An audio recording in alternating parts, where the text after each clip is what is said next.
Hello and welcome back. On the last episode, we finally cornered you.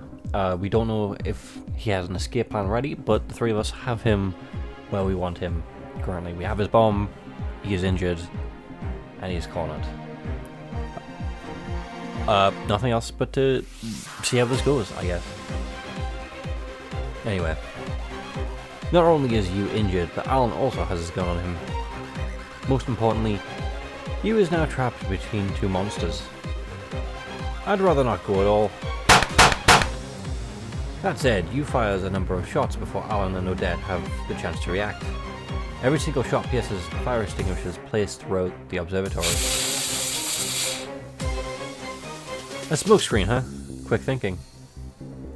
Save the compliments for later. It takes a little more than a moment for the entire room to be cloaked in white smoke. I'll be taking this back. Yu's voice came from in front of me while I struggled to see what's going on. The weight of the bag suddenly gets lifted from my arms. He took the bag. We'll settle the score with fate tomorrow morning. I don't have time to respond. I'm too busy panicking about what to do now. We've done all we can for now. Let's make our escape now too. It would have been a lot easier without all the crappy rules.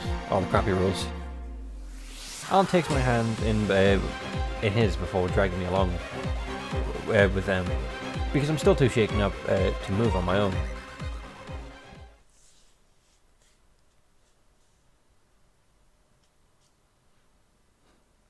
After the initial surprise of the stream suddenly cutting out, Mao switches over to the news sites for up-to-date information. The situation is still somewhat unclear, but it seems like they've failed to blow up Tokyo Tower. However, the girl who was taken hostage had vanished. It's entirely possible that she's being kept as a hostage still. Amongst all this, Mao finds herself worried over something. I'm pretty sure that I heard Rennie's voice. She could hardly believe it herself, but Mao is confident that she wouldn't mistake the voice of a close friend. That makes the unread messages she sent all the more concerning.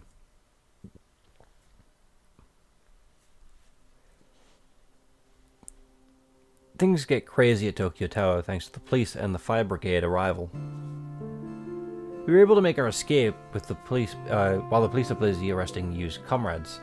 Fortunately, we could get out via the emergency staircase with relative ease thanks to the flood of people entering the place. Once out, we make our way back to the base of Yokohama. Here. Oh, thank you. She hands me a bag filled with fast food.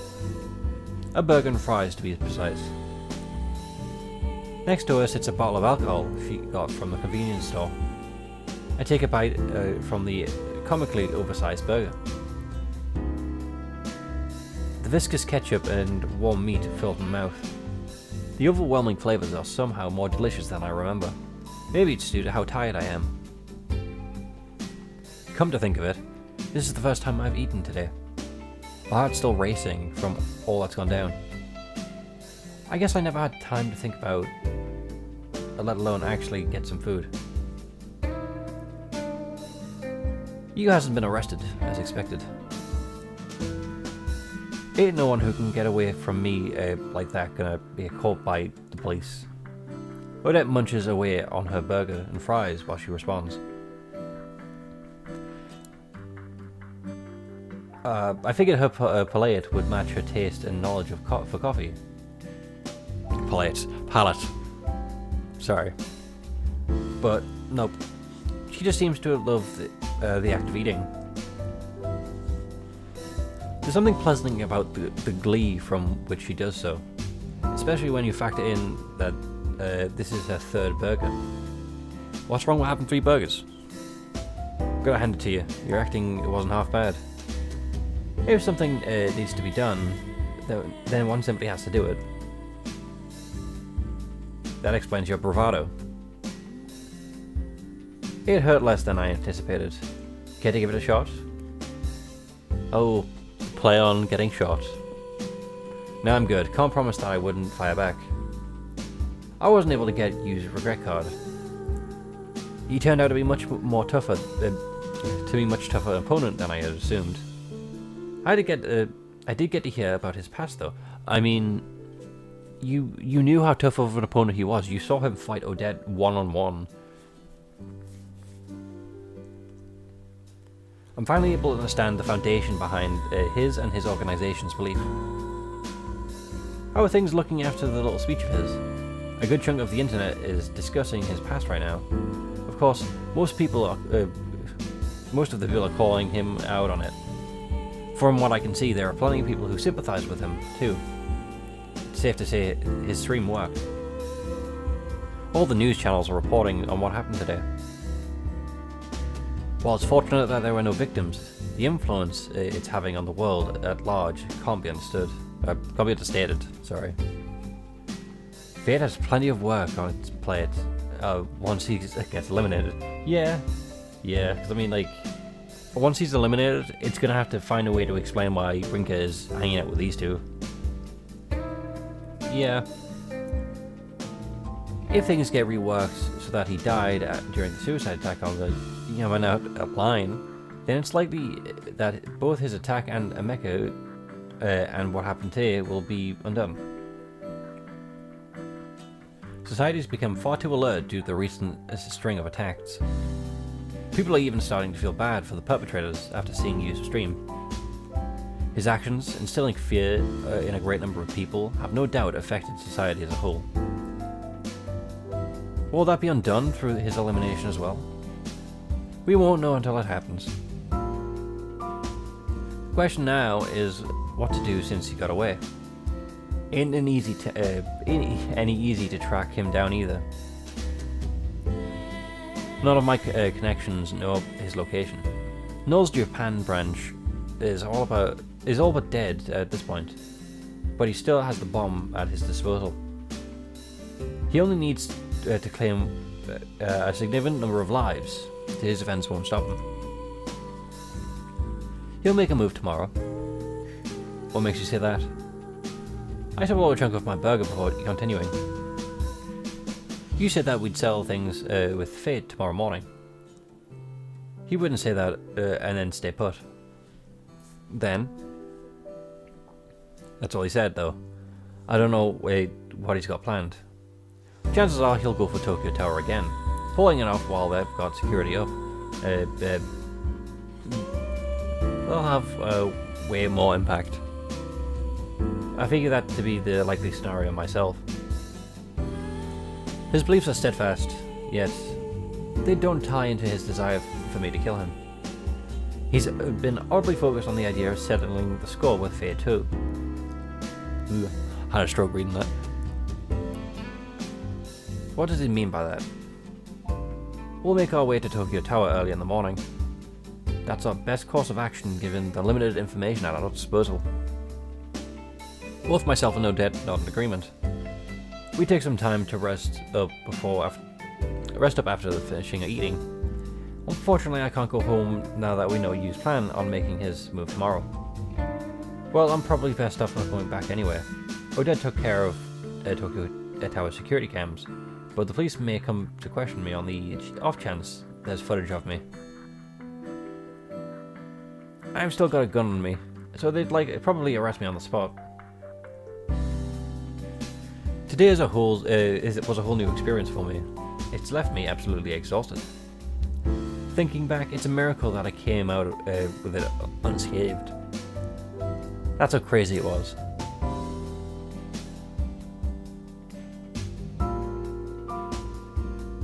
There's a public bathhouse about 20 minutes away on foot, so the three of us make the trek to get washed. Sure, I built a bit of a sweat on the way back, but considering the state I was in before the bath, it was worth it. Once we return, we go straight to sleep. We're going to be getting up just as early as we did today. What's more, tomorrow's likely to be even more of a toll on us, considering we don't know what Yu's planning. Odette falls asleep first this time, probably because she was drinking. But knowing her, she'd probably string right up if you even thought about approaching her. I wouldn't be surprised. Not after witnessing her fight you this afternoon. Are you still awake? Yeah. You should get as much sleep as you can. That's all he says before covering his face again. I want to think of him as... I want to thank him for accepting the role he took on today, but I hold my tongue. We're just using one another for our own benefit. He didn't do it for my sake. This is the same guy who took babies as hostage. Can't forget that. Just as I try to fall asleep, he poses a question to me in a hushed tone. Do you think it's a sin to kill others? I think that's highly contextual. If you're defending yourself or defending someone else for someone who's adamant and will not stop attacking you, it might become the only choice necessary. There's also obviously, wars where people, they're defending their home and things like that. Whereas obviously just doing it because it's fun, that's definitely a yes. It's honestly very complicated and contextual. A question that doesn't even need an answer, or that. Even so, I reply with a nod. Then, do you also think it's a sin to eliminate others in the divine selection? I'd say that, yeah, it is. I mean, even then, that's a matter of life or death. It's self-preservation. And you can't kill people twice. So, anyway. Both Naomi and myself treated it as that way whenever we talked about the divine selection. But now Naomi's gone. I don't have any choice but to commit that sin if I want to get her back. I mean, you needed to anyway, because the last two people would have to fight each other. I don't see it that way. Eliminating someone the way we do simply puts them back in their initial path.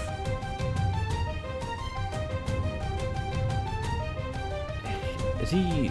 I'm just looking at his face. Is he feeling regret still? But he's like... Anyway.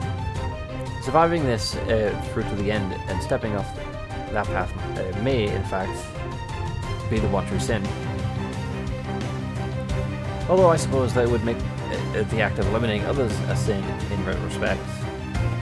His own statements are contradictory. What are you trying to say? I find myself thinking about it lately, is all. Huh? His response doesn't even come close to answering my question. He doesn't say another word though. I realize something important just as I'm about to fall asleep though. The Alan I've come to know isn't the type of person to say a thing like that. In that case, why would he let me see the other side of him? I just can't figure it out.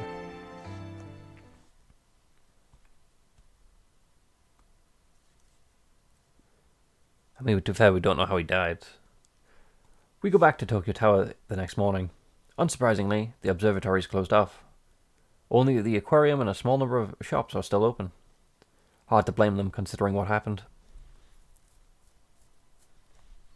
They might have failed, but anything involving hostages, gunshots, and a hostage who goes missing is a big deal. I say that as someone who actually knows what went down too. But really, the biggest surprise to me is that they didn't shut the entire place down. I guess it makes it might be their best way of saying they won't give up to terrorism. He ain't gonna get much out of whatever he tries to pull at this state. It won't stop him though. He wouldn't mention settling things with Fade if he didn't have something else planned. Try and think, is there anywhere else he's likely to turn up? He poses his question in a composed manner. There's a certain strength behind it too. Nothing like the weak side he let slip yesterday. Honestly, I honestly don't know though. Times like this demand that I think things through from the beginning. Starting with the connection between me and you. Naomi was at the core. He took her life out of Mecca. For all the sake of making me eliminate him. I'm still not sure why he wants me to do it. However, I'm sure he left me with a hint within the speech of his yesterday. Become a hero through death. giving one's life to accomplish something earns one a title of hero. That's what he was saying. Why am I the one he's so focused on then? There are others who could eliminate him, so... A spark of fire lights up in my mind all of a sudden. Fire like the one that engulfed us both back then. The fateful exchange that overheard us... The fateful exchange that it overheard us have. You won't become a hero. You're not even human. You're just a puppet. I was the one bold enough to proclaim that to him with my dying breath. Don't tell me. My thoughts led me to the most logical conclusion. One that proves to be the closest to finding the answer I've been looking for. I turned to face Odette and Alan. Let me handle this alone. What? I'm going to settle things with my fate myself. Did something come to mind? I looked at Alan in the eyes and nodded firmly. It's obvious they'll say no to me. I can't explain my reasoning though. They'd get a hold too much of my information if I do. Actually, they'll probably come along even if I give them a vague explanation. There's no guarantee I'm right, but it's not like they have any other leads. They don't have much of a choice. I can't let them come though. I won't be able to reach the answer I'm looking for if I don't do this on my own.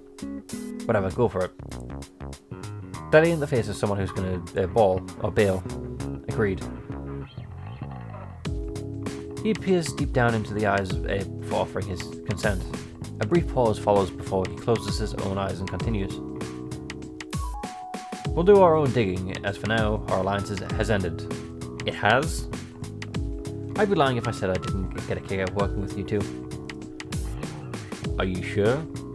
Let's assume you plan to flee. Do you think you would be able to escape us? Good, that's the attitude I expect from you. You sure have gotten snide, haven't you? Says the person responsible for it.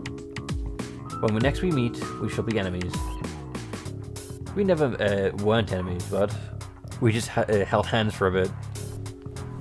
That's a fun line, I think. If you're ever in a competitive game and you needed to work with someone, we never weren't enemies. We just held hands for a bit. I can hear that being used a bit. I don't know if I was gonna say teasingly or sarcastically. I can feel my heart racing. Working together with those two was strangely exhilarating. Following that, the three of us all went our separate ways. Hold up, kid.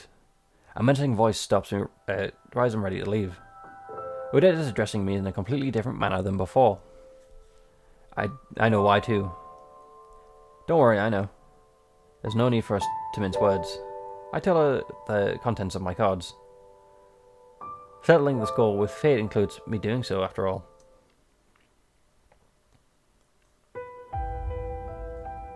There's a number of terms used to describe the sequences of events that led to the specific outcome. Some call it life, others call it a story. One was responsible for much during this sequence, such as choices picked, relationships built, and mistakes made. All for the sake of proceeding along a predetermined path. That is the natural order of the world, ruled by the concept of fate. Fate never strays from its course, regardless of how cruel it may be. There was a time when I truly believed all of that, but now I know. You don't just let fate run its course, you shoulder it yourself. That's why I'm going to settle the score. I'll change it to fate myself. I make my way to the station closest to Tokyo Tower, and then take the train to Shinjuku. Once there, I rush over to where this all began, the place that led me to losing my life. I've been here a number of times since Divine Selection began. This is the time that truly matters, though. There he is. The train is already sitting on the platform. The signal for its imminent departure rings out just as I spot him. Really? You're bringing it back on the train? He's in disguise today as well, from what I can tell. I can barely make out his outline from here, but I know it's him. The hair, those rabbit eyes, and the keychain on the bag. It all stood out. He seems to have noticed me. His cold gaze sends shivers down my spine. It's possible he's been waiting for my arrival. In fact, that's definitely the case. He turns and boards the train. I jump into the car closest to me, so I don't miss it.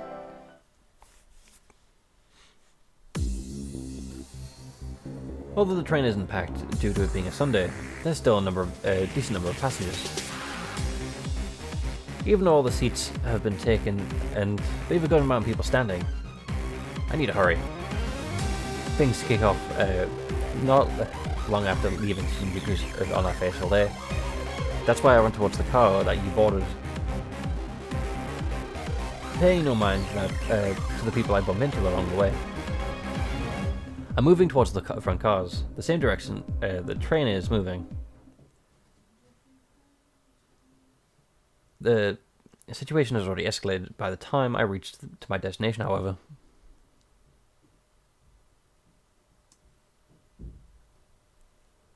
He opens the bag at the exact moment I arrive. Is there a point of saying run? Because we're on a train. We're kind of trapped. I scream at the other passengers on instinct. I can't say how sure many of you hear me. The lack of any significant reaction tells me that it has to be very few. That's not my problem though. There's only one thing for me to do here. You took your time. Utah's disguise. His face is recognizable to the entire country after yesterday's stream. Those who seen him immediately understand the situation. In that sense, his presence alone proves to be far more effective than my warning. What are you planning? I told you I'm settling the score with fate. You won't be able to kill me anyone now, even if you left the bomb. I'm lucky that he didn't opt to do anything wild right away. Nothing was stopping him from letting the bomb go off right then and there. That's fine, all that matters is that you're here now. I'm aware of what you want. I stand tall as I confront him. Passengers on our car gradually make their way to another one. Someone tries to grab my arm and help me escape as well, but I brush them off. You might detonate the bomb if he thinks I'm trying to escape. I have no intention of doing so. If he wants to settle the score, then I'm all for it. You want to become a hero, not a puppet, but as your own person. So I wasn't just hearing things after all. We didn't even have our cards grouped back then. Yet we understood each other. Odd considering how I barely comprehend Japanese back then. Doesn't matter. Surely you're not satisfied just me being here. It's your fault everything ended up like this. You should have killed me before. That's why I'm here now. You're not the only one trying to solve things. My memories were gradually coming back to me as I spent time with Shiketsugu. I slowly came to remember about myself. My past, my desperation, and most importantly, my true nature.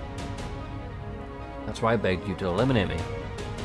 I don't have a normal life to go back to after this. I'm not like you. You had a normal life with Shiketsugu though. You two were just like family. And I've ended up worse off for it. If I had to lose anything, it should have been my consciousness. I wouldn't have had to worry about anything then. I would have been nothing more than a mindless machine built to kill. Having my eyes opened to what a normal life looks like made me revisit my past.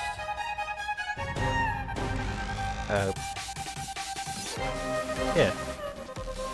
That much more painful, sorry. I don't know why it paused me. Anyway. I don't know what, I don't want that feeling. All you had to do...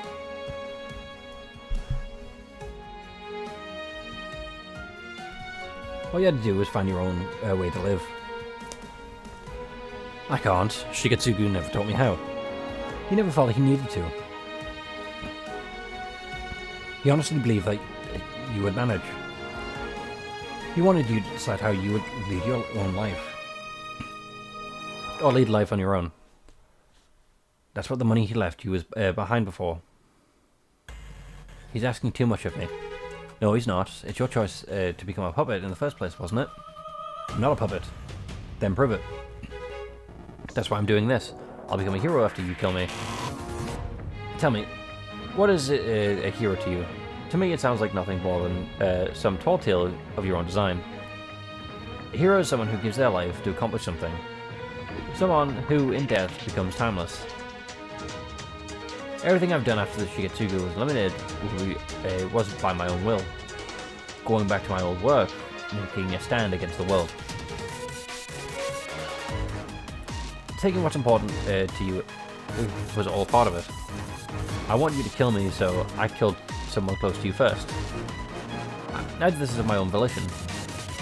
I've proven that I'm not just some puppet. I feel myself about to scream when he brings up Naomi. I can't let it out though. I must hold it in. I'm pretty sure he means everything he said. That's why all I feel for him now is pity. I know that I shouldn't. I mean, it makes no sense to feel sorry for the person who killed Naomi. I had to convince myself that the story he had told at Tokyo Tower meant nothing to me. But still. Who is a great hero to you then? I have to ask him. A great hero to me? Mama, of course. Who else could it be? What was it she proved to you then? I'm sure it was the same thing as Shigetsugu. Huh? What did Mama give me? Shigetsugu wanted you to become a person who would provide something for another, a desire she liked and shared. And that something wasn't fear or despair, much less anger or sadness. No, it was... No one would wish that. You understand that, don't you? You knew Shigetsugu considered you both kind and brave. That's why you accepted the name he gave you. You wanted to become the person he saw. That's why you're still using it, that name, now. Only your name card didn't disappear. That's more than enough proof of that. Deep down, you don't want to become that kind of hero. Quit running and face yourself already. It seems like we've broken through. Shut up. He cuts off with a rapid scream. It's more than just, wait. There is more to it than just his words, though. His animosity towards me is palpable. He's become nothing more than a desperate child.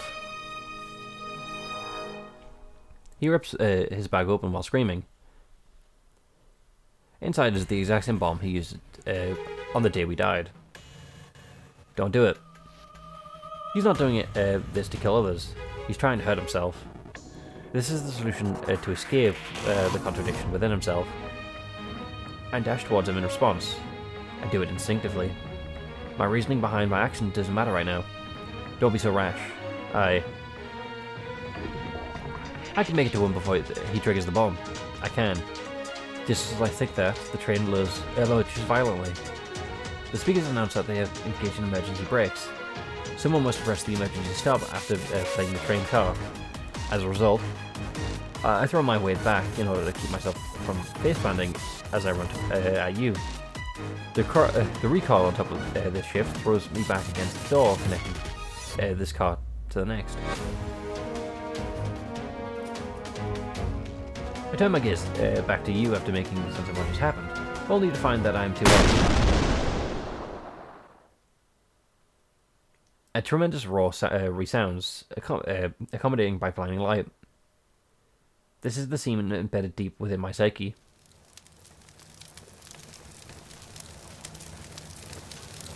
I close my eyes as the explosion goes off. Fortunately, I get away with just cuts on my legs due to both the distance and the fact that you was smothering the bomb when he set it off. Then again, this might be due to the divine selection working to protect me as a participant. The flames from the explosion enveloped the car, just like it did before. The heat wave causes my vision to blur. I can feel the discomfort on my skin from the intense heat too. It's the same scene I witnessed before, the scene undone by the divine selection. What happened to you? I knew it. I can't die. I turn my eyes to you the moment he enters my line of sight. The explosion has roasted him alive. Fragments of the bomb are lodged in his body, exposing raw muscle. He is bleeding profusely. I only look upon him for a second before I never forgot the sight. The smell of burnt flesh wafts through the car with the smoke. I look back at him, back towards him slowly. Come here, you. I can help you before it's too late. I think with that, well, obviously with that it's time. Well, hopefully we're getting that resolution with this soon. And we'll be down to from 7 players to 6. Hopefully you're invested in the story as I am, and hopefully I can see you in the next one. With that, goodbye.